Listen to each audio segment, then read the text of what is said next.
Mjumbe wa halmashauri kuu ya CCM Taifa kupitia viti 20 Tanzania Bara, mhandisi Chacha Wambura maarufu kwa jina la Waja, amechukua na kurejesha fomu ya kuwania ubunge katika jimbo la Geita mjini. Hatua hiyo imeibua hamasa miongoni mwa wanachama wa CCM na wananchi wa Geita ambao wamekuwa wakimfahamu kama kiongozi mchapakazi, mwenye maono ya maendeleo na anijitoa kwa hali na mali kutumikia jamii. Waja ambaye ni mtaalamu wa masuala ya uhandisi ameacha alama katika jamii inayomzunguka kwa kuwekeza kwenye huduma muhimu kama shule na miradi mingine ya kijamii, lengo likiwa ni kusogeza huduma karibu na wananchi. Ingawa huduma hizo ni za sekta binafsi, zimekuwa msaada mkubwa kwa wananchi wa kipato cha chini, hali inayodhihirisha dhamira yake ya kweli ya kuwatumikia watu bila kujali nafasi rasmi ya uongozi. Mjumbe wa halmashauri: nami nimeweza kutimiza haki yangu ya kikatiba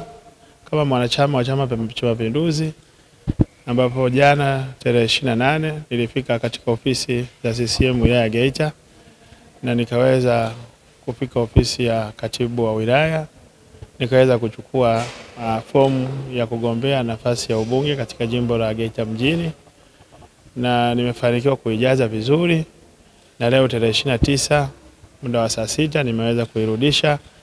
Basi namshukuru Mungu kwa kuniwezesha haya, na naiachia sasa utaratibu wa chama changu cha Mapinduzi uendelee mpaka pale tutakapopata maelekezo mengine nini cha kufanya.